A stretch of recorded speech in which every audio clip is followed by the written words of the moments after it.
Hello students, कैसे हैं आप सब लोग। उम्मीद करती हूँ सब अच्छे होंगे और स्वस्थ होंगे। मैं Meena Rana ICT virtual class में आपका स्वागत करती हूँ। स्टूडेंट्स, हम पढ़ रहे हैं क्लास 6 की हिंदी और समर कैंप में हम बाल राम कथा पढ़ रहे हैं। बाल राम कथा बेसिकली आपकी एक पूरक बुक में लगती है, जिसको हम यहाँ छुट्टियों में यानी समर कैंप में पढ़ रहे हैं।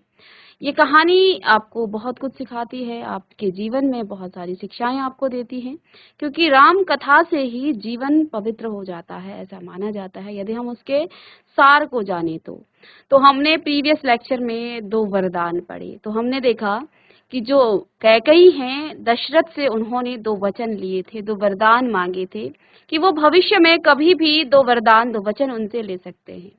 यहाँ जब राम के अभिषेक की तैयारियां हुई, मंथरा जो कि कैकई की एक दासी है और बचपन से वो उसी की दासी है, वो कैकई का भला चाहती है। मंथरा को लगा, क्योंकि भरत जो है कैकई राज अपने नाना के घर गए हुए थे, तो मंथरा को लगा कि दशरथ ने षड्यंत्र रचा है भरत और कैकई के विरुद्ध, क्योंकि राम का अभिषेक हो रहा है, इतना बड़ा आयोजन किया जा रहा है और भरत को जो है सूचना तक नहीं है, भरत को इस बात की जो है कोई जानकारी ही नहीं है। इसलिए वो कैकई को भड़काती है कि वो जो है दशरथ तुम्हारे साथ अन्याय कर रहे हैं। यदि राम राज्य एक बार राजा बन गए तो फिर भरत जो है कभी भी राजा नहीं बन पाएंगे। कैकई पहले तो मना करती है, उसे डांटती है, फटकारती है, लेकिन धीरे धीरे कैकई की कुमंत्रणा कैकई के मन मस्तिष्क पर जो है बैठ जाती है और वो जो है अब मंथरा से ही राय मांगती है। तो मंथरा बताती है कि अपने 2 वचन ले लो, जिसमें राम को 14 वर्ष का वनवास और भरत का राज्याभिषेक की बात करो। तो कैकई अब जो है कोप भवन में चली जाती है। चलिए आज की क्लास में हम आगे पढ़ते हैं। चलिए स्मार्ट बोर्ड पर चलते हैं। तो इधर जो है मंथरा का लक्ष्य पूरा हो गया। मंथरा का लक्ष्य क्या था? कैकई को दशरथ और राम के विरुद्ध भड़काना। इसलिए उसका लक्ष्य पूरा हो गया था। चलते चलते उसने रानी कैकई से कहा, राम के लिए 14 वर्ष से कम वनवास मत मांगना। भरत इतने समय में राजकाज संभाल लेंगे और जब तक राम लौटेंगे लोग उन्हें भूल चुके होंगे।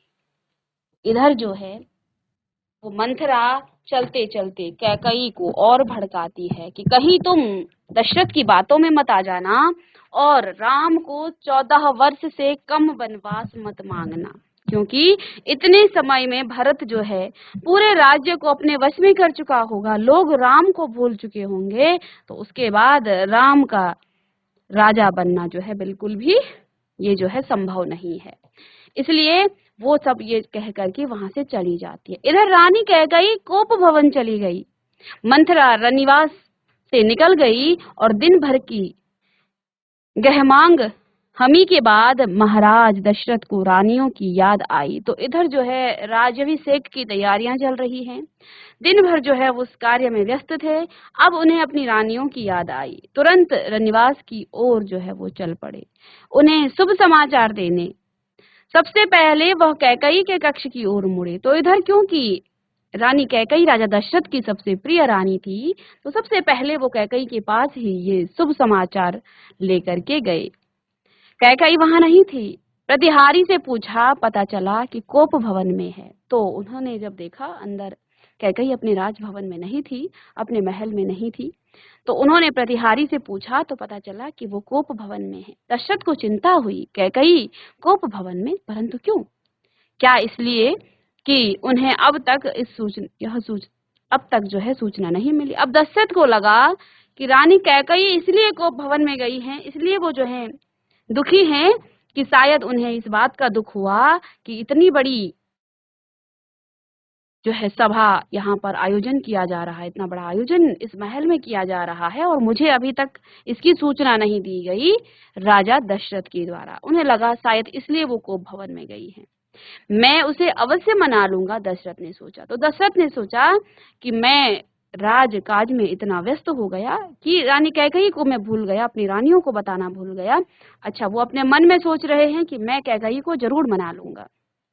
दशरथ कोप भवन का दृश्य देखकर हैरान हो गए। जैसे ही उन्होंने प्रवेश किया उस कोप भवन में, तो वो हैरान हो गए। उन्हें कुछ समझ में नहीं आया। कैकई जमीन पर लेटी हुई थी, बाल उसके बिखरे हुए थे, गहने कक्ष में बिखरे हुए और कपड़े मैले।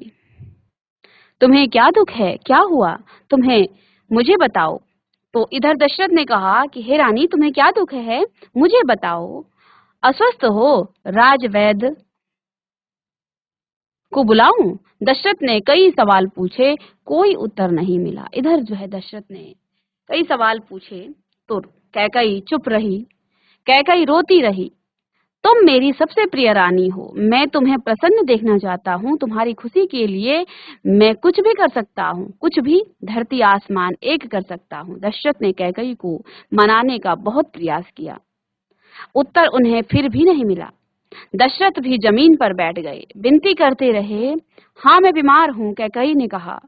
मैं अपनी बीमारी के संबंध में आपको बताऊंगी, लेकिन पहले आप एक वचन दें, मैं जो मांगूं उसे पूरा करेंगी। तो इधर कैकई ने कहा कि हाँ, मैं बीमार हूँ, लेकिन मैं अपनी बीमारी के संबंध में आपको बताऊंगी, लेकिन इससे पहले आपको मुझे वचन देना है कि जो मैं मांगू उसे आप पूरा करोगे। राजा ने तत्काल हामी भर दी। कहा, मैं राम की सौगंध खाकर कहता हूँ, तुम्हारी हर इच्छा पूरी करूंगा।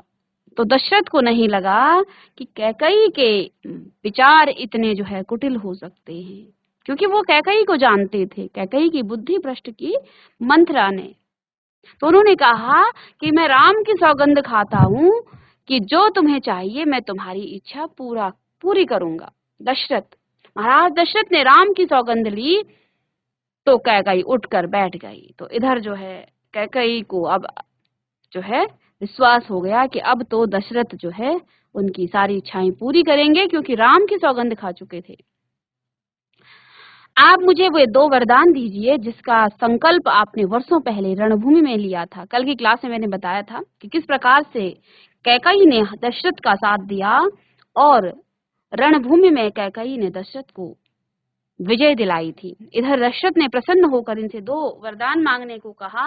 तो उन्होंने कहा कि मैं कभी भी मांग लूंगी। आप तो कहते हैं कि मुझे जो है उन 2 वरदानों की आवश्यकता है। अब महाराज दशरथ ने हामी भर ली, कल सुबह राज्याभिषेक भरत का हो। तो इधर जो है रानी कैकई कहती है कि कल सुबह राज्याभिषेक किसका हो, भरत का हो, राम का नहीं। कैकई ने कहा। दशरथ भौचक रह गए, उन पर वज्रपात सा हो गया।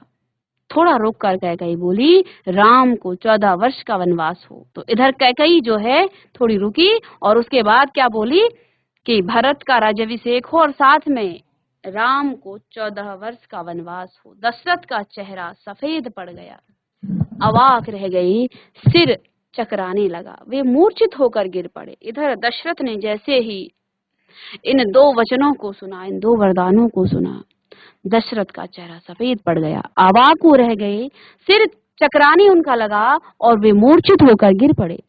कुछ देर में राजा को होश आया, कैकई की ओर देखा, बड़े कातर भाव से बोले, यह तुम क्या कह रही हो? मुझे विश्वास नहीं होता कि मैंने सही सुना है। कैकई अड़ी रही। दशरथ कैकई की मांग को अस्वीकार करते रहे, अनर्थ बताते रहे। तब कैकई ने अंतिम हथियार चलाया।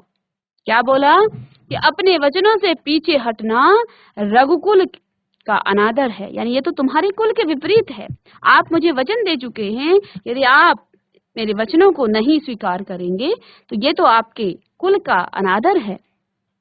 आप चाहें तो ऐसा कर सकते हैं, पर तब आप दुनिया को मुंह दिखाने योग्य नहीं रहेंगे। तो कैकई ने क्या कहा कि आप चाहें तो ऐसा कर सकते हैं, लेकिन दुनिया से आप जिस कुल की रीति के बारे में आप जो है हाँकते रहते हो, फिर आप दुनिया को क्या कहोगे कि हमारे कुल के जो लोग हैं, हमारे कुल के जो हमारे पूर्वज हैं, वो अपने वचनों को हमेशा निभाते हैं। आपने तो वचन दे दिया है, अब आप अपने ही वचनों से पीछे हटोगे तो दुनिया के सामने आप मुंह दिखाने लायक नहीं रहोगे। रही मेरी बात, आप वरदान नहीं देंगे तो मैं विष खाकर आत्महत्या कर लूंगी। और अपने बारे में भी कहा कि अगर आपने ऐसा नहीं किया तो मैं विष खा लूंगी, आत्महत्या कर लूंगी और ये कलंक आपके माथे होगा। तो ये सब कैकई ने कहा। राजा दशरथ यह सुन नहीं सके, दोबारा बेहोश हो गए। रात भर बेसुध पड़े रहे। बीच बीच में होश आता, वह कैकई को समझाते, गिड़गिड़ाते, धमकाते, डराते, पर कैकई टस से मस नहीं हुई।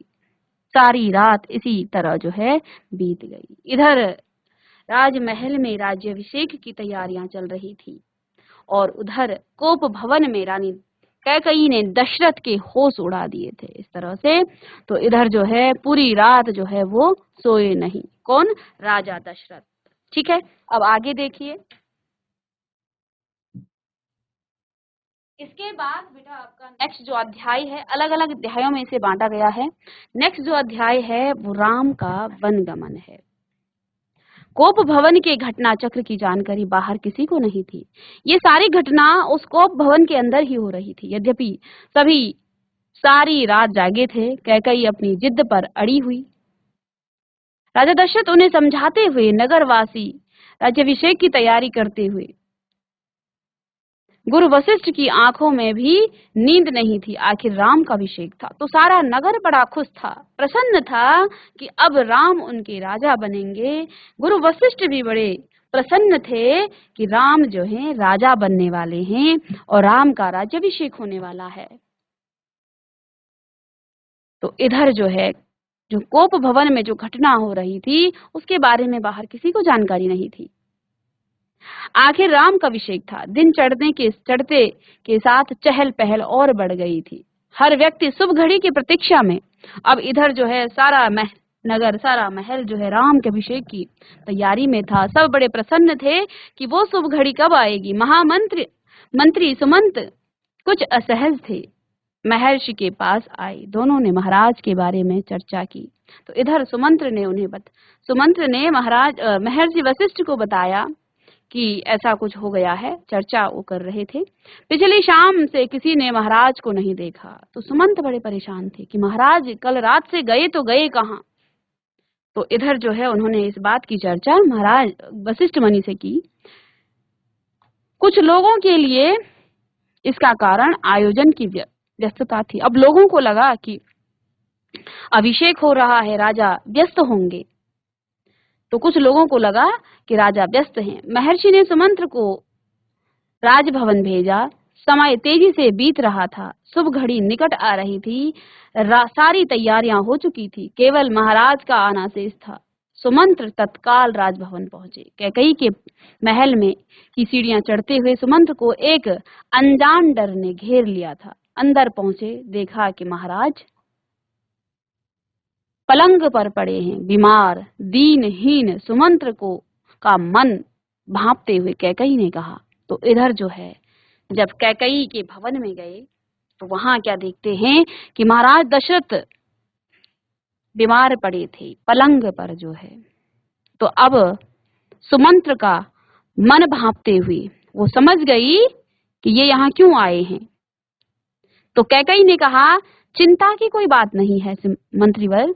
महाराज राज्याभिषेक के उत्साह में रात भर जागे हैं।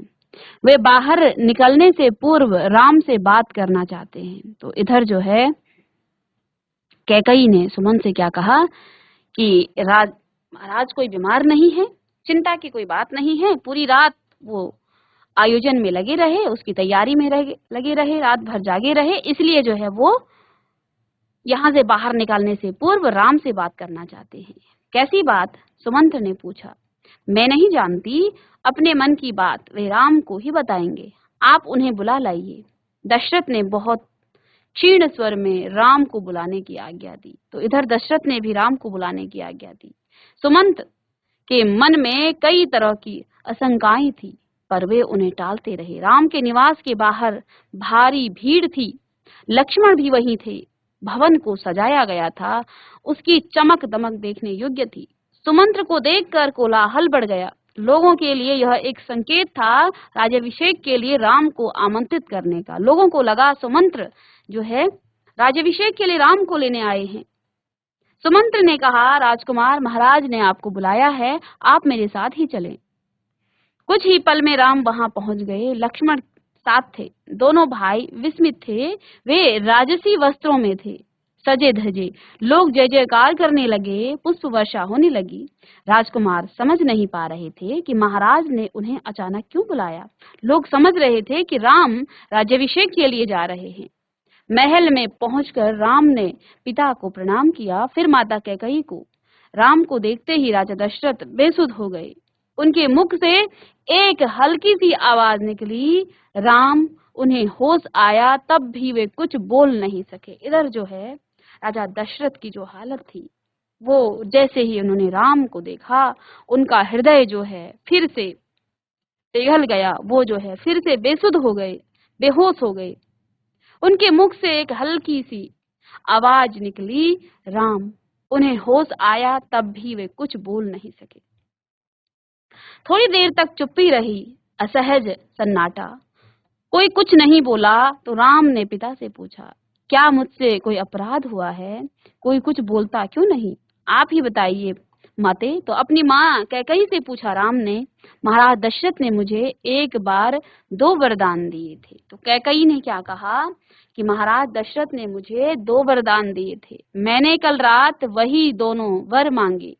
जिससे वे पीछे हट रहे हैं यह शास्त्र सम्मत नहीं है, रघुकुल की नीति के विरुद्ध है।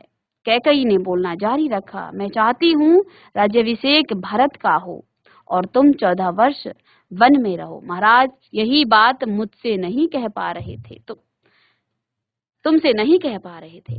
तो यहाँ कैकई ने सब कुछ बोल दिया कि महाराज से मैंने 2 वचन लिए थे, 2 वरदान लिए थे जो मैंने कल रात इनसे मांगे, ये नहीं दे पा रहे हैं, ये अपने वचनों से पीछे हट रहे हैं, ये रघुकुल की रीति को जो है कलंकित कर रहे हैं। क्योंकि रघुकुल में जो है एक बार वचन देने पर उस वचन को पूरा किया जाता है। तो कहते हैं यही बात जो है महाराज नहीं कह पा रहे हैं।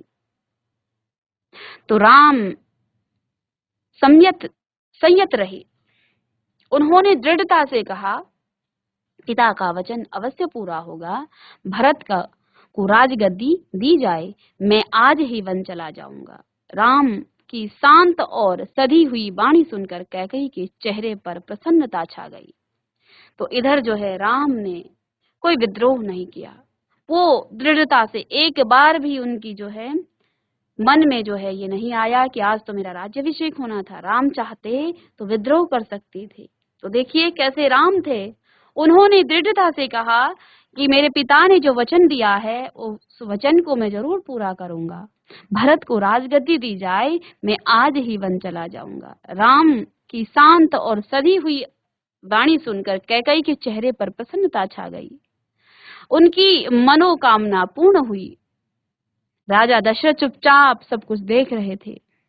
स्पंदहीन कैकई की ओर देखते हुए उनके मुख से बस एक शब्द निकला, धिक्कार। कैकई के महल से निकलकर राम सीधे अपनी माँ के पास गए, कौशल्या के पास। उन्होंने माता कौशल्या को कैकई भवन का विवरण जो है दिया और अपना निर्णय सुनाया। इधर राम ने उस महल से जाकर के सीधे अपनी माता कौशल्या के पास हो गए और कैकई भवन में जो कुछ हुआ उस सब के बारे में अपनी माता को अपना निर्णय सुनाया। राम बन जाएंगे, कौशल्या ये सुनकर सुध खो बैठी। लक्ष्मण अब तक शांत थे पर क्रोध से भरे हुए। राम ने समझाया और उनसे वन जाने की तैयारी के लिए कहा। तो इधर जो है राम ने लक्ष्मण को कहा कि अब तुम मेरी वन जाने की तैयारी करो। कौशल्या का मन था कि राम को रोक लें, वन न जाने दें, राजगद्दी छोड़ दें, पर वह अयोध्या में रहें। उन्होंने कहा, पुत्र यह राजा की अनुमति है, उसे मानने की आवश्यकता नहीं है।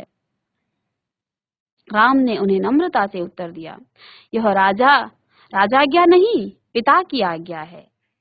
तो कौशल्या ने कहा, ये तो राजा की आज्ञा है। तो राम ने क्या कहा कि ये राजा की आज्ञा नहीं है, ये पिता की आज्ञा है और उनकी आज्ञा का उल्लंघन मेरी शक्ति से परे है। तो राम ने कहा, ये किसी राजा की नहीं बल्कि मेरे पिता की आज्ञा है, मेरे पिता के वचन है और इस कुल की जो मर्यादा है उसको मर्यादा को भी तो रखना है। तो इसलिए राम ने, देखिए ये आज के समाज के लिए राम कथा कितनी जरूरी है। आज के बच्चों में राम कथा हमें जो है कैसा परिवार होता है।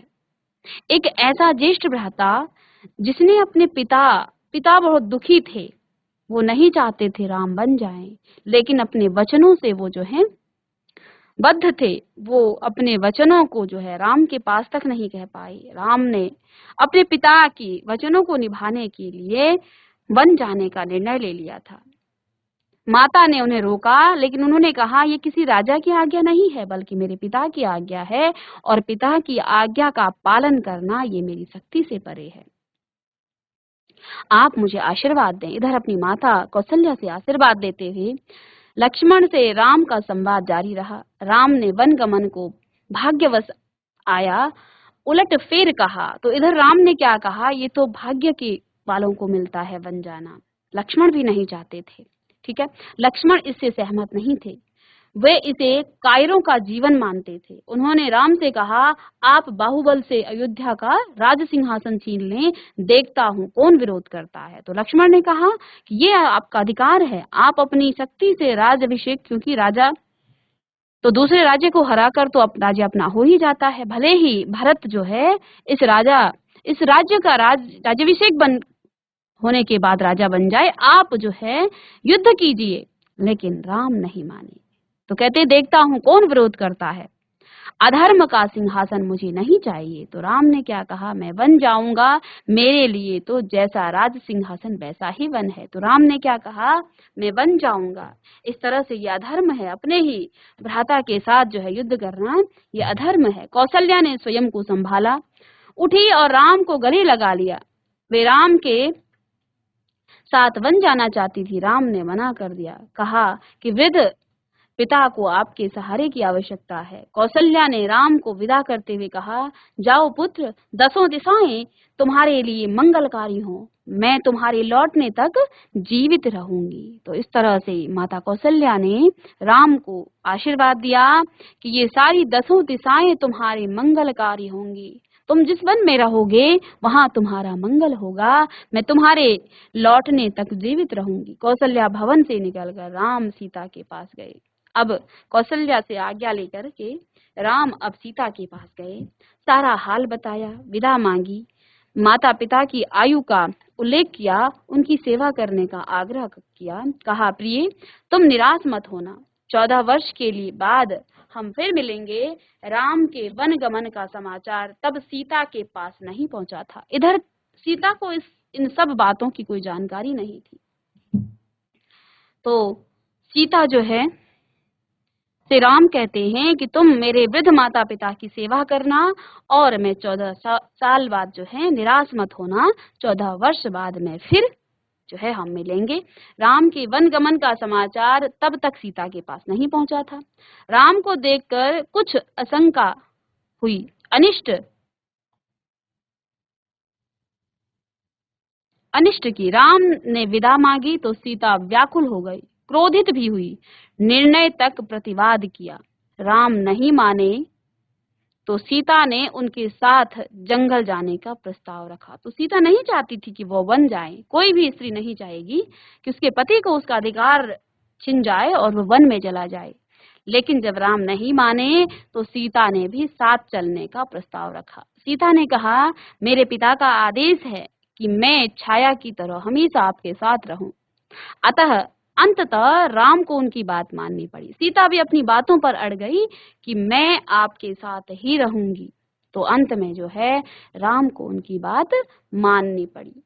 तभी लक्ष्मण भी वहां आ गए, वह भी साथ जाने को तैयार थे। राम ने उन्हें इसकी स्वीकृति दे दी, शीघ्र तैयारी करने को कहा। तो लक्ष्मण भी आए। लक्ष्मण ने कहा कि मैं भी आप ही के साथ चलूंगा। तो राम ने इस बात की उन्हें भी स्वीकृति दे दी।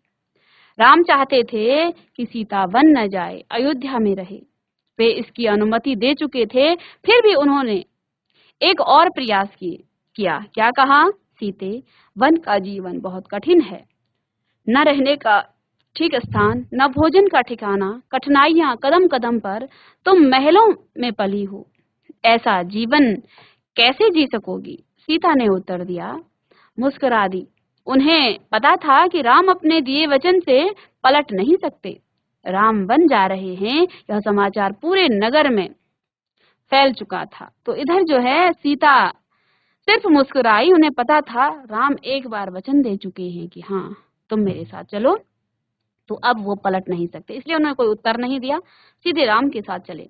तो राम वन जा रहे हैं, यह समाचार पूरे नगर में फैल चुका था। अब इससे पहले पूरे राज्य में राज्याभिषेक की तैयारियां चल रही थी, लेकिन यहाँ तो कुछ उल्टा ही हो गया। अब जो है राम के राज्याभिषेक की बजाय राम के वनगमन की यहाँ चर्चा चलने लग गई।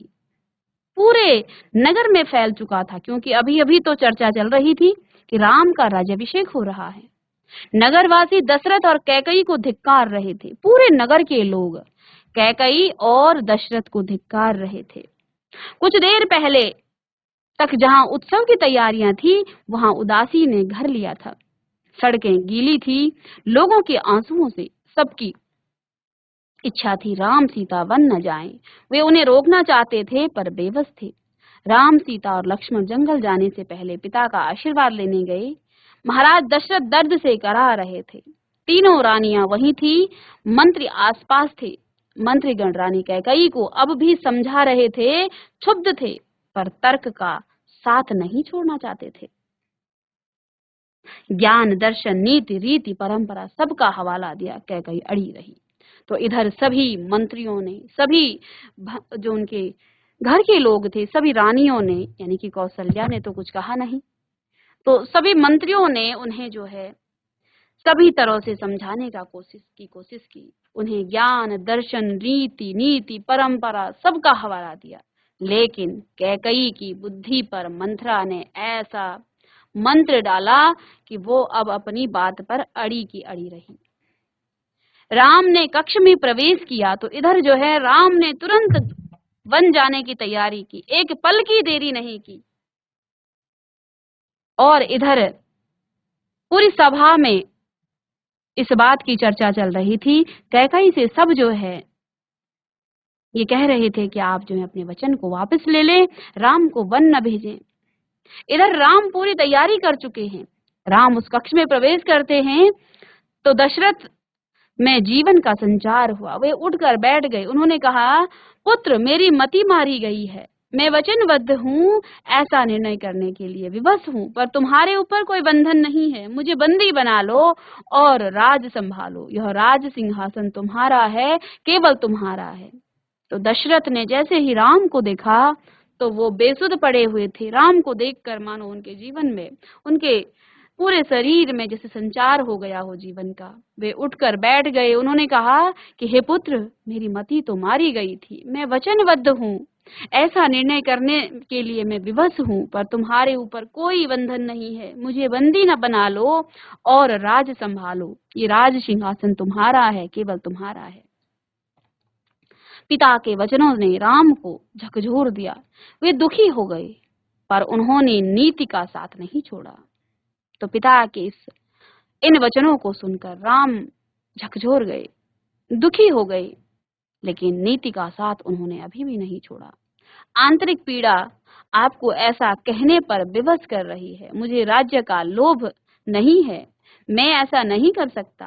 आप हमें आशीर्वाद देकर विदा करें। विदाई का दुख सहन करना कठिन है, इसे और न बढ़ाएं। तो राम ने क्या कहा कि हे पिता, मुझे इस राज्य का कोई लोभ नहीं है, मैं ऐसा नहीं कर सकता हूँ। आप हमें आशीर्वाद दें और विदा करें, क्योंकि विदाई का जो दुख है वो सहन करना कठिन है और इसे आप और न बढ़ाएं। तो इधर जो है राम ने कहा कि मैं ऐसा बिल्कुल भी नहीं कर सकता हूँ, मुझे ना तो राज्य का लोभ है, इसलिए आप मुझे आशीर्वाद दें, हमें विदा करें। इसी बीच रानी कैकई ने राम, लक्ष्मण और सीता को वलकल वस्त्र दिए, यानी कि वन में पहनने वाले। राम ने राजश्री वस्त्र उतार दिए, तपस्वियों के वस्त्र पहन लिए। सीता को तपस्विनी के वेश में देखना सबसे अधिक दुखदायी था। महर्षि वशिष्ठ अब तक शांत थे। उन्हें क्रोध आ गया। उन्होंने कहा, सीता बन जाएगी तो सब अयोध्यावासी उनके साथ जाएंगे। भरत सूनी अयोध्या पर राज करेंगे। वशिष्ठ मुनि बोल पड़े। अभी तक चुपचाप थे, क्योंकि ये पारिवारिक मामला था, तो वो गुरु थे, इसलिए वो अभी तक चुप थे। लेकिन जैसे ही कैकई ने सीता को तपस्विनी का वेश का वस्त्र दिया, तो इधर वशिष्ठ ने क्या कहा कि उन्हें क्रोध आ गया। उन्होंने कहा, यदि सीता बन जाएगी तो सब अयोध्यावासी उनके पीछे साथ चले जाएंगे। भारत सूनी अयोध्या पर राज करेंगे, यहाँ कोई नहीं होगा, पशु पक्षी भी नहीं। तो इधर जो है वशिष्ठ ने कहा, एक बार फिर राम ने सबसे अनुमति मांगी। आगे आगे राम, उनके पीछे पीछे सीता और उनके पीछे लक्ष्मण। महल के ठीक बाहर मंत्री सुमंत्र रथ लेकर खड़े थे। रथ पर चढ़कर राम ने कहा, महामंत्री रथ तेज चलाएं। नगरवासी रथ के पीछे पीछे दौड़े। राजा दशरथ और रानी कौसल्या भी पीछे पीछे गए। सब रो रहे थे, सबकी आंखों में आंसू थे। पुरुष, महिला, बूढ़े, जवान, बच्चे मीलों तक नंगे पांव दौड़ते रहे। राम यह दृश्य देखकर विचलित हो गए, भावुक भी थे। उनसे यह देखा नहीं गया। उन्होंने मंत्री सुमंत्र से रथ की गति को और हाँकने को कहा। उन्होंने जो है देखा कि सारी अयोध्या उनके पीछे पीछे चल रही है। उनका मन पिघल गया। उन्होंने मंत्री से कहा कि तुम रथ को और तेज गति से चलाओ, ताकि लोग हार जाएं और थक कर पीछे छूट जाएं, घर लौट जाएं। राजा दशरथ लगातार रथ की दिशा में नजरें गड़ाए थे, खड़े रहे जब तक रथ आंखों से ओझल नहीं हो गया। रथ दिखना बंद हो गया, वे धरती पर गिर पड़े। रथ दिन भर दौड़ता रहा। वन अभी दूर था। तमसा नदी के तट पर पहुंचते पहुंचते शाम हो गई और वनवासियों ने रात वहीं बिताई। अगली सुबह वे दक्षिण दिशा की ओर चले। हरे भरे खेतों के बीच से गोमती नदी पार कर राम, सीता और लक्ष्मण सई नदी के तट पर पहुंचे। महाराज दशरथ के राज्य की सीमा वहीं समाप्त होती है। राम ने मुड़कर अपनी जन्मभूमि को देखा, उसे प्रणाम किया और कहा, हे जननी, अब 14 वर्ष बाद ही तुम्हारे दर्शन कर सकूंगा। शाम होते होते वे गंगा के किनारे पहुंच गए और श्रृंगवेरपुर गांव में निषाद राज गुह ने उनका स्वागत किया। राम ने रात वहीं विश्राम किया। गुहराज के अतिथि के रूप में वन क्षेत्र आ गया था, नदी के उस पार। अगली सुबह राम ने महामंत्री को समझा बुझाकर वापस भेज दिया और दोनों राजकुमार और सीता ने नाव से नदी पार की। इधर उन्होंने सुमंत्र को भी वापस भेज दिया। सुमंत्र तट पर खड़े थे और वनवासियों के उस पार उतरने तक उन्होंने बाद में अयोध्या वो लौट गई। तो इधर जो है राम, लक्ष्मण और सीता वन चले गए और सुमंत्र जो उन्हें वहां लेकर आए थे वो भी वहां से अयोध्या लौट गए। सुमंत्र का खाली रथ अयोध्या पहुंचा तो लोगों ने उन्हें घेर लिया। वे राम के बारे में जानना चाहते थे। सुमंत्र बिना कुछ बोले सीधे राजभवन गए। राजा दशरथ कौशल्या भवन में थे, बेचैन सुमंत्र की प्रतीक्षा में। उन्होंने कहा, महामंत्री, राम कहाँ हैं? सीता कैसी है? लक्ष्मण का क्या समाचार है? वे कहाँ रहते हैं? क्या खाते हैं? सुमंत्र की आंखों में आंसू थे। उन्होंने एक एक कर महाराज के सभी प्रश्नों का उत्तर दिया। सुमंत्र को पता था कि दशरथ को इन उत्तरों से संतोष नहीं होगा। महाराज की बेचैनी बनी रही और बढ़ती गई। वनगमन के 6ठे दिन दशरथ ने प्राण त्याग दिए और इधर जो है राम का वियोग उनसे सहा नहीं गया। तो जब राम वन चले गए, 6वें दिन में राजा दशरथ ने अपने प्राण त्याग दिए थे। दूसरे दिन महर्षि वशिष्ठ ने मंत्री परिषद में से चर्चा की। सबकी राय थी कि राजगद्दी खाली नहीं रहनी चाहिए। तय हुआ कि घुड़सवार दूत रवाना किए गए, इस निर्देश के साथ कि उन्हें अयोध्या की घटना के संबंध में मौन रहना है, क्योंकि भरत को लेकर लेने जाना था। अब जो है इस राज्य का जो अगला राजा था वो भरत बनने वाला था, क्योंकि ऐसा ही राजा दशरथ ने आज्ञा दी थी। तो बच्चों, आज की क्लास में हमने पढ़ा कि किस प्रकार से राम, लक्ष्मण और सीता बन गए और इधर राजा दशरथ राम के वियोग में 6ठे दिन उनकी मृत्यु हो गई, क्योंकि भरत जो है अपने नाना के घर थे। तो उनको आज्ञा दी गई कि वो भरत को इस समाचार दिए बिना ही वहां से वापस लाएं अयोध्या। तो कल की क्लास में हम पढ़ेंगे आगे। तो मिलते हैं नेक्स्ट लेक्चर में, तब तक के लिए थैंक यू।